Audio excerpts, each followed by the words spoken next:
Hi, I'm Dr. Boyce Watkins from Your Black World, and you know that one of the great challenges in our society is that we're constantly dealing with the issue of sexual assault, we're not just dealing with that, but we're also dealing with making sure that the justice system is fair for everybody. That those who are victimized by a crime as horrendous as rape are protected, as well as those who might be victimized by those who falsely accuse. And a person that has been very outspoken on this issue, who has a lot of interesting things to say, is Miss Susan Patton, aka the Princeton Mom. And Susan is the author of the book Marry Smart: Advice for Finding the One. And so first I want to welcome Susan to Your Black World. How are you doing today? Fantastic, Dr. Boyce. I'm so happy to be with you and your listeners today. Yes, and I'm so happy to have you, and we have so many interesting conversations, and I reached out to you this week because you and I will every now and then we'll fire back and forth in email, and I said it looks like you have been taking all kinds of attacks in the media this week after an appearance you did with I want to say her name was Carolyn Costello, right, at CNN. Carol Costello at CNN, yeah. Yeah, and you two had a really interesting back and forth about sexual assault. Yeah. and I'll just start with the first headline I saw, and I want you to respond to this and tell me if this headline was accurate. In the headline, Raw Story says that you said, and I want to make sure I quote them accurately, they said that you claim that getting raped while drunk is just a college learning experience. Now, I watched the video. I didn't see you say anything like that. Well, I did. Did you say that? No, of course I didn't say that. I appreciate you taking the time to quote me accurately or quote what you read accurately, because they certainly didn't take the time to quote what I said accurately. To reiterate, what I said is that the experience of being a little tipsy and having sex with somebody that you know you really shouldn't have sex with, and you wake up the next morning and you look over and think, oh my God, what a stupid thing did I do? Oh my God. That's not rape. That's not a crime. That's a learning experience about making choices, about taking responsibility for the choices you make. And it's a wake-up call to exercise more self-control, exercise better judgment. It's not rape. That's a stupid thing that people who have been sexually active occasionally will do.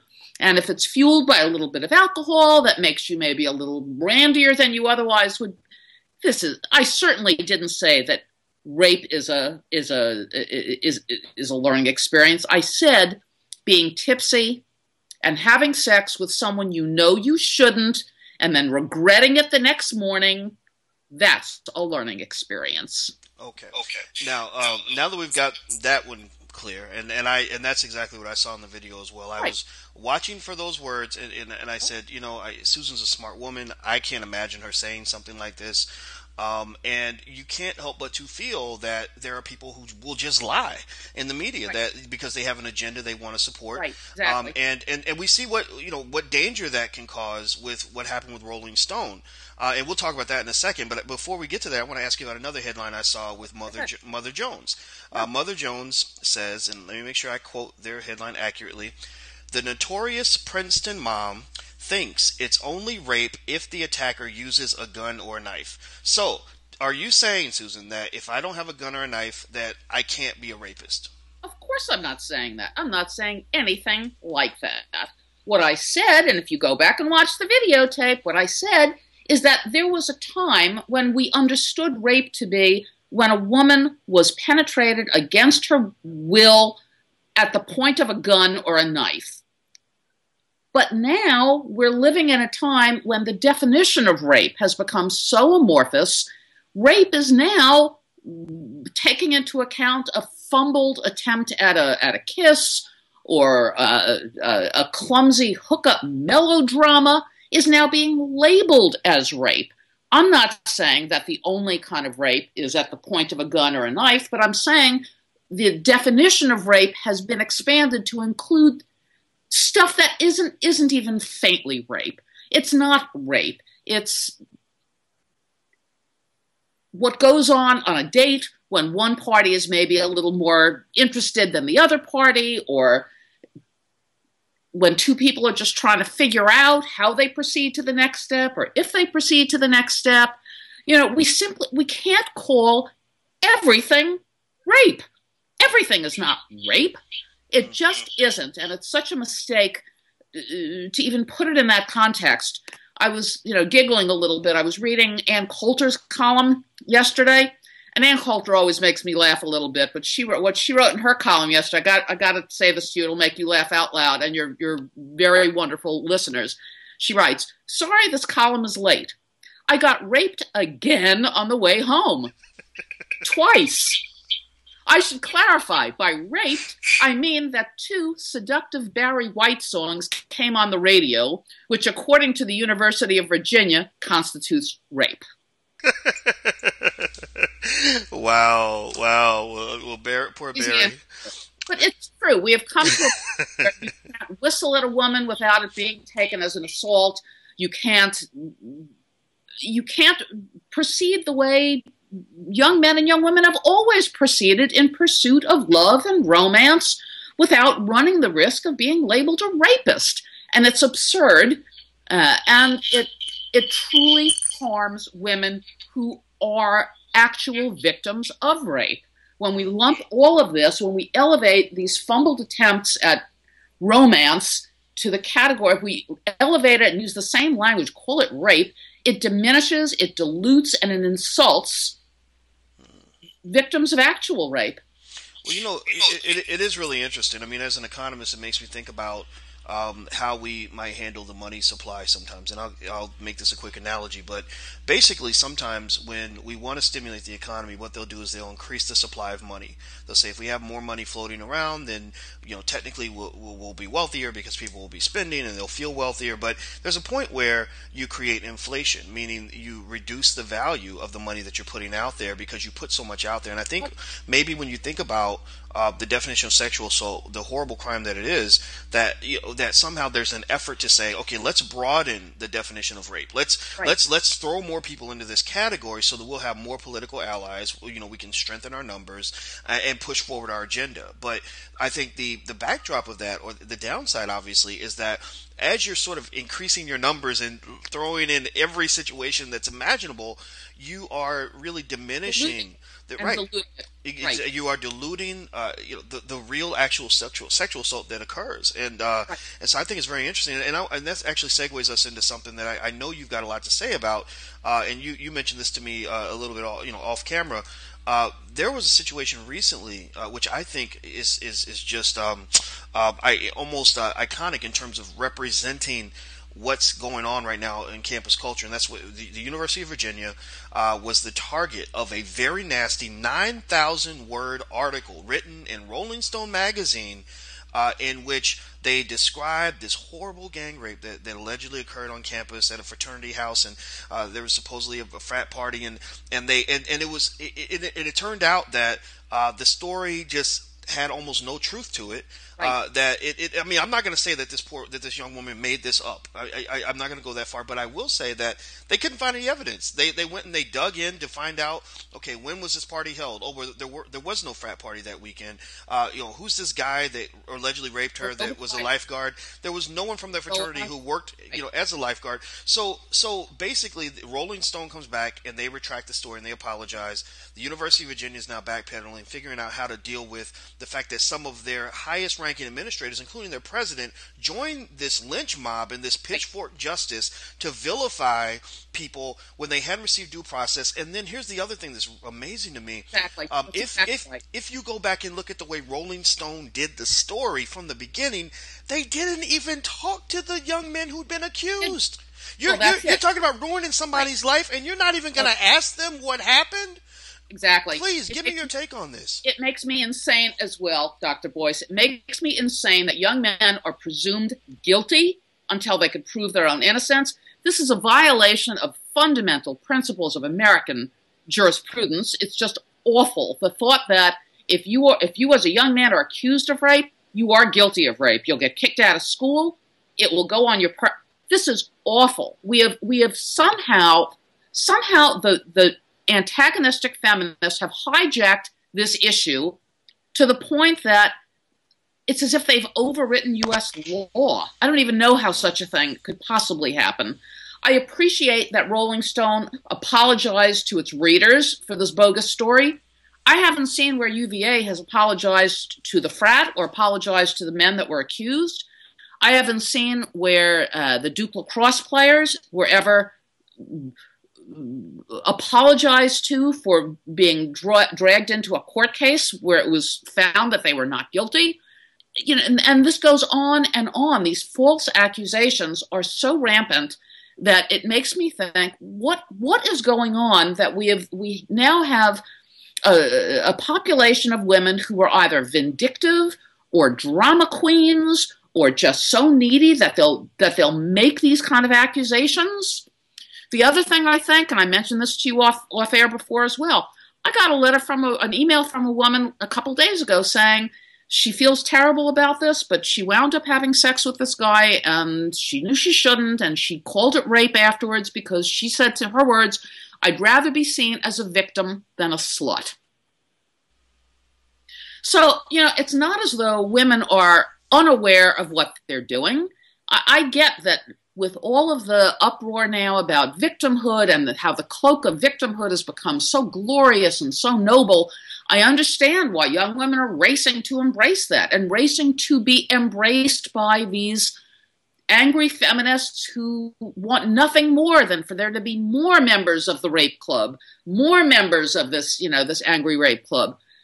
It's awful. It's so damaging to women. It's so damaging to men. It's damaging to everybody, This culture of lying, whether it's lying to the press lying to the public, women lying to the police or whoever it is they're accusing these men of raping, it's awful. They're lying to themselves. They're lying to each other. And I think this has got to stop. This has got to stop. Women have to be smarter for themselves. I've said it. You've heard me say this before. Women have got to stop drinking because it seems as though a disproportionate number of these cases of assault, almost all of these cases of assault, happen under the influence of either drugs or alcohol. In the absence of being drugged, and I understand that sometimes women are drugged, although I don't really understand too much about that. Don't put your drink down. Don't leave your drink unattended. But more important, watch what you drink. Be sober enough. Be conscious enough to understand what's going on around you so that it never gets to the point that you're trapped in a room with some creepy guys that you don't know who take advantage of you. Don't let it get to that point. And I'm saying one of the best ways of ensuring your own safety is you have to stay sober. Why is it so difficult for women to understand they are their own first line of defense? When you stay sober, when you are clear-headed, you can sense something bad is starting to happen around you, and your uh-oh reflex kicks in. You know, you get a sense, and not only women, anyone, you know, internally, you have a sense that something bad is starting to happen. And if you're sober, if you're clear-headed, you will say to yourself, you know what? I'm out of here. I'm not staying. I'm leaving. I am getting up and I'm leaving. Interesting. Well, how is that not first line of defense? Well, you know, I think that what's interesting to me, first and foremost, I'll say, I literally had to make some notes because you were saying so many things that stimulated thoughts, and I'll get through them quickly. Yeah. First and foremost, it's interesting when you say that women should be careful about drinking or shouldn't drink at all, because I think that for those who might think that that's a gender-specific recommendation, I can also say that just last week I wrote an article for Young Black Men saying that alcohol will get you into trouble. I read that. Don't think that drug is safe just because it's legal and everybody's doing it. There are so many people who are in prison right now doing 30, 40-year sentences for things that they did while they were under the influence of drugs or alcohol. Right. And I can say personally that was why I don't drink. I think I took a shot glass of whiskey when I was 21, or maybe it was bourbon or so. I don't know what it was. I don't even know the difference, right?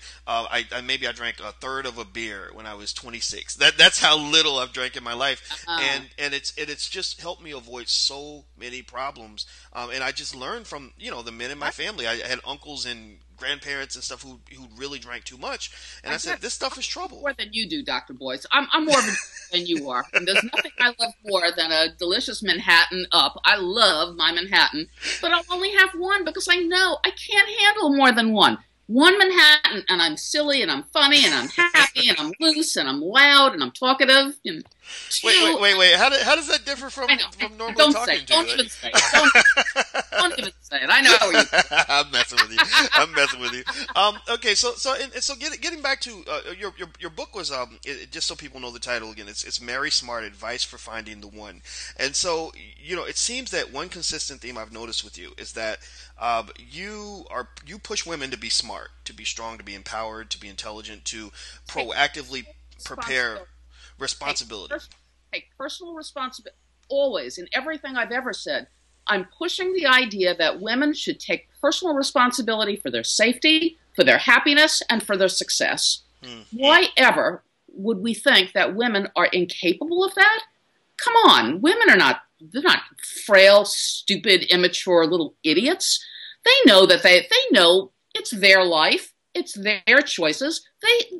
They need to be entrusted with having the good judgment to make good choices for themselves that keep them safe, that move them down the path professionally that they aspire to, and that bring happiness into their lives. Why would we say it's all on men to not rape women?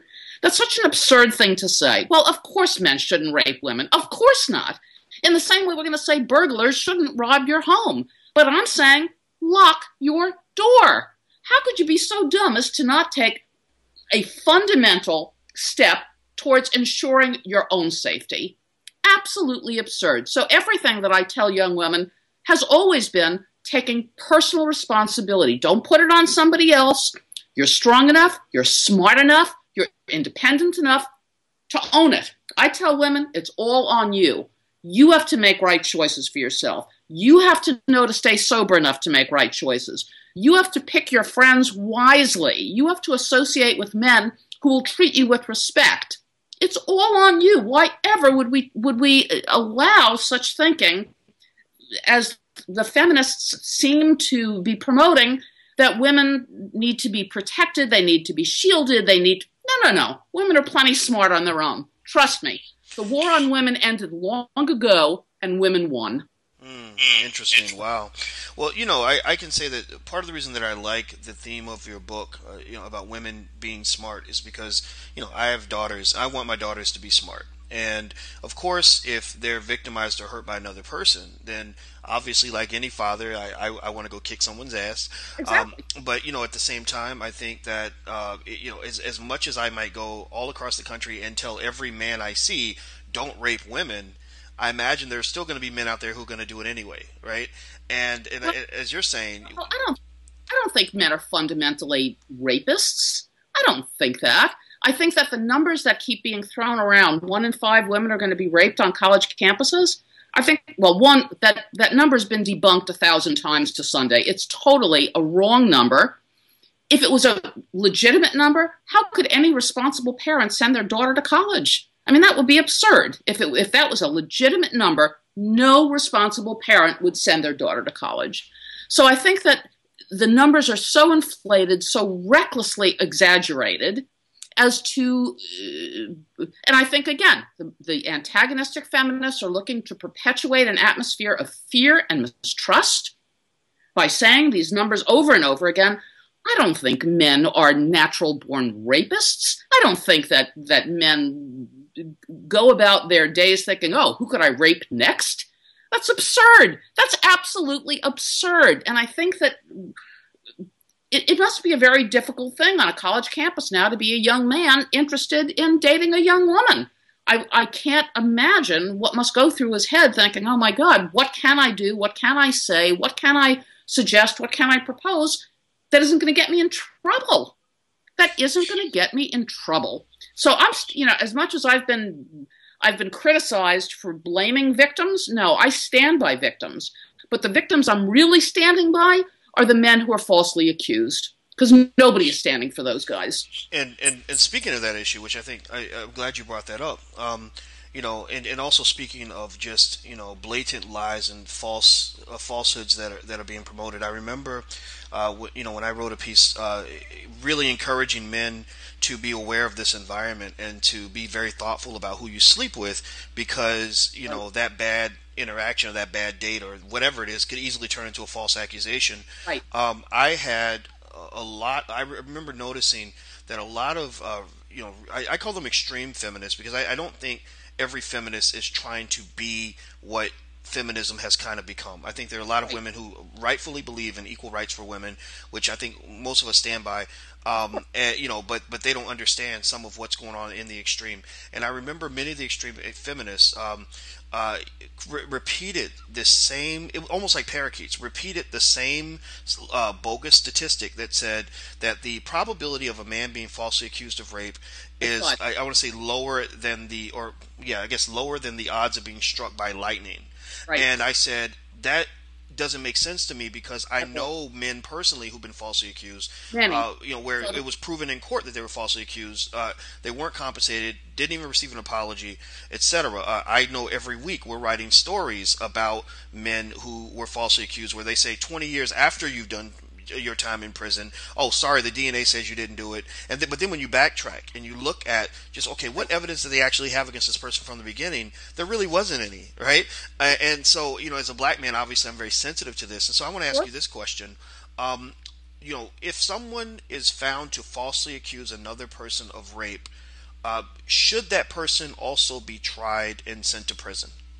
I think so. I think it's an absolutely horrible crime to falsely accuse. I mean, it's a violation of the Ten Commandments. It's a violation of not just another person's civil rights, but it's, in some cases, it destroys lives. Men who are kicked out of school, who lose their jobs, who are incapable of getting other jobs, men who are labeled rapists who are not. Oh my God, what do you do to restore to this man his life? Yes, I would absolutely say that a woman who is found to have falsely accused a man of rape, yeah, she should be brought to trial. I think it's awful. I think it's a horrific crime. And yes, I think they should be brought to trial, most certainly. And you also mentioned, and this is the last thing I'll ask you about before we go. You brought up the book To Kill a Mockingbird. To kind of as a comparison to kind of what you're seeing right now. Can you describe that a little bit or explain that? Well, of course. You know, it's one of my favorite books ever. That and Gone with the Wind. Go figure. How is it that a nice Jewish girl from the Bronx should feel so connected to books that take place in the South? I don't understand it, Dr. Boyce, but you know, those are my two favorite books. But To Kill a Mockingbird, the storyline, actually, I read it when I was actually very young, almost too young to have truly understood the horror of what goes on in that book, where this white woman accuses a black man who she stopped for help in her home and was attracted to him, accuses him of raping her. And the trial, which was the culmination of this book, he's found guilty even after it was proven that he has no use of one of his left hand because it was caught in some farm machinery. It was physically impossible for him to have done what she's claiming, because the marks that are on her shows it needed somebody with a left hand that was strong. He had no use of his left hand whatsoever, and he dies trying to escape after being found guilty of a crime that he so clearly didn't commit. So, you know, when I think about false rape accusations, this is nothing new. This is something that has been with us a very long time. It's a very, very powerful weapon that women use against men for all kinds of reasons. To be vindictive, to draw attention to themselves, to clear themselves of any responsibility for what they've done. In fact, in the book, in To Kill a Mockingbird, it was the white woman who was attracted to the black man, but at the time couldn't take ownership for that, couldn't acknowledge that. So instead, she put it in terms of, well, he raped me, he took advantage of me. Awful. It's absolutely awful. And I think we have seen so many incidents, so many episodes of men who are falsely accused of attacking women, of violating women, of raping women. Oh my gosh. I think that it's such a harsh claim. It's such an extreme, horrific crime. I think that the standards have to be so clear. And even on campuses now, you know that they've modified the criteria by which to find the accused guilty.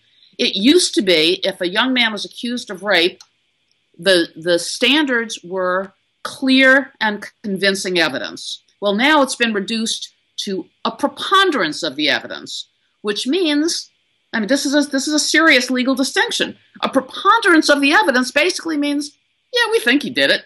We don't know. Maybe yes, maybe no. We think he did it. So it's not really innocent until proven guilty, as what you expect in the court of law. Right. It's more like the civil courts, where it's like, okay, maybe there's a 60% chance that you did it, 40% chance you didn't, but we're going to go ahead and assume that you did it. We're going to take that 60% and move it up to 100%. Right? Say 51%, because that's really what it is. There you go. The preponderance of the evidence means 51%. Yeah, you probably did it.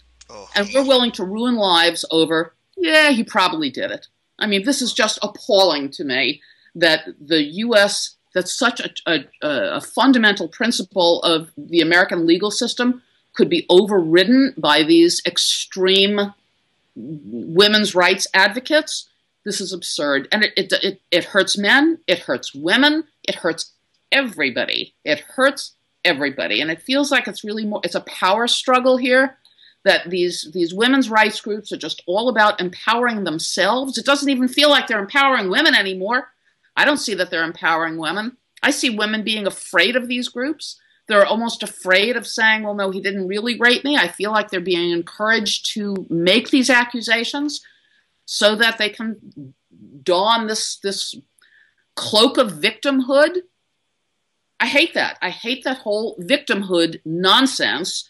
Women are not victims. Women should not aspire to be victims. Women are strong, they're smart, they're independent, they're capable of taking care of themselves, they're capable of making good choices for themselves, and they're absolutely capable of taking responsibility for the choices they make.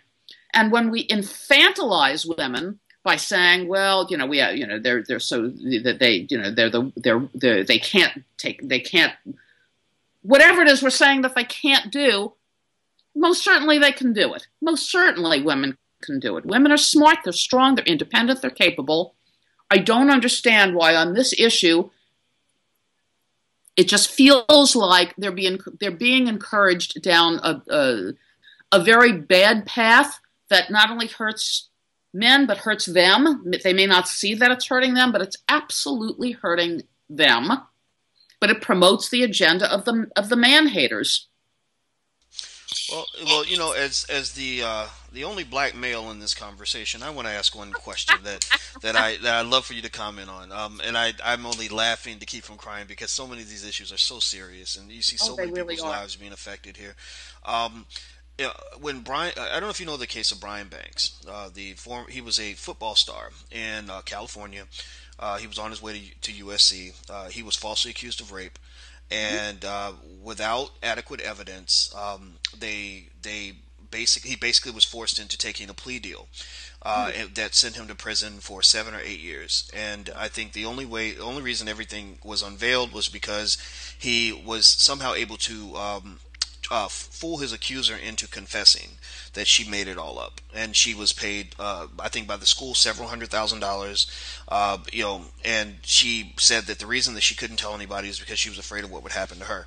Now, let me tell you what Brian's attorney told him when he was hit by this accusation.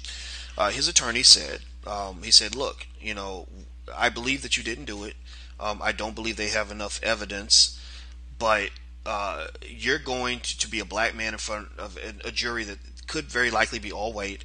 You are a big black man. They are not going to believe that you didn't rape this woman. So we need you to go ahead and take the plea deal, which I think was, I want to say was 10 years in prison. And when Brian was finally released, he was in tears because his life had been ruined by the nightmarish atrocities that occur in prison. A lot of people get raped in prison, and they don't talk much about it. But I mean, I'd say if you're an advocate against sexual assault, you have to talk about that as well. And I know a lot of people personally who've gone through a similar experience where they were accused of something, and the accusation destroyed you. It wasn't a matter of getting a trial and all these other things. No, once you're accused, you're done. Label stays with you, and it's awful. Yes, that label stays with you. Yep. Yes, when my best friend was accused of rape, and again, this was something, he hired a private investigator who found out that the woman had falsely accused 5 other men. That was why they let him go. When he was falsely accused of rape, they went to his job, put him in handcuffs in front of all his coworkers and his neighbors, because he worked across the street from where he lived. They put him in jail for 3 or 4 weeks. He was forced to drop out of school. He had saved up $3,000. He had spent all that money on legal fees, and so his life was ruined. And when it was over, I don't even think he got an apology. It was good luck, and nothing happened to the false accuser. So based on those 2 stories I just shared with you, and I think this is reflective of a broader trend that's been proven, statistically. Can you give me your take on some of that, and just what that means in the context of this environment we're in? It's just so awful to think that your friend would have taken a plea, or that Banks would have taken a plea, because he knew he's not going to fare well if this goes to trial. And the alternative, I mean, the plea it's almost not a better alternative. It ruins lives. You don't get those 10 years back. Your reputation is perpetually, forever tarnished. It's absolutely awful. And we all know people like that. We all know people who have suffered from false accusations. You never get your reputation back. It's terrifying. Your listeners, your viewers, who I love, by the way, you have such a smart group of people who pay attention to you, Dr. Boyce. I read their comments. I love these guys. These are smart guys. They're not always politically correct, but that's okay. Neither am I. But they're smart as can be. They're honest. They're straightforward, and I totally love that. I'm sure many of your followers, they can tell similar stories. They can tell similar stories, and it's so troubling that we live in a society where these lies are perpetuated. And it seems as though the liars are not the ones that are ever brought to justice. I don't know what to say about that. It certainly seems like it's a failing in our judicial system that a false accuser is never held accountable for those false accusations. Most certainly they should be. Most certainly they should be. Absolutely. I can't help but to agree with you. And so, I just want to go ahead and say thank you for this 32 minutes and 51 seconds you've given me to get a chance to talk to you. I love our conversations. I do too. I learn so much, and maybe the reason we connect is you remind me so much of my own mom. I mean, you're just. You always say that to me. Yes. Older than you, Dr. Boyce. I am not that much older than you. No, you're not. Maybe I should say you're my older sister who reminds me of my mom. Yes, and like old white sister. I love that. There you go. And you and I think that this is a battle that should continue. I think it's a matter of just being fair and honest, and not anybody sort of pushing their agenda to the point where it smashes the truth. And I think just starting with these headlines that people are using. I think that we have to call out these media outlets that may use headlines that are just blatant lies that are that misleading. I thought that was crazy. So thank you so much, Susan. I truly appreciate your time. Oh, it's my pleasure, as always, to be with you, Dr. Boyce. We have to keep talking. There's some more stuff we should be talking about. Absolutely. Anytime. You are always welcome. And to those of you who are watching, I want you to go check out Susan. By the way, how do people get in touch with you? They can get in touch with me on Twitter at the Princeton Mom, just like you hear it, the Princeton Mom. I'm on Facebook. They can certainly reach me on Facebook. I'm on email, easy enough to find that email address, both on my Facebook account and my Twitter account. I would love to hear from your view. I love your viewers, Dr. Boyce. I love your guys. You have the smartest followers. They make me think. They make me smile. Sometimes they make me laugh. I love them. Absolutely love them, and I love you. Well, thank you, and I love you too, and I love the viewers as well. So those of you who are watching, we really do appreciate you. Thank you so much. And so everybody, go check out her book. Her book is called "Marry Smart: Advice for Finding the One." And you know that I agree with the idea of creating the life that you want. You have to be proactive, not just reactive. I think this is very important. And I guess that's everything. So thank you all for checking us out at yourblackworld.com. And until we meet again, please stay strong, be blessed, and be educated. We are gone. Peace.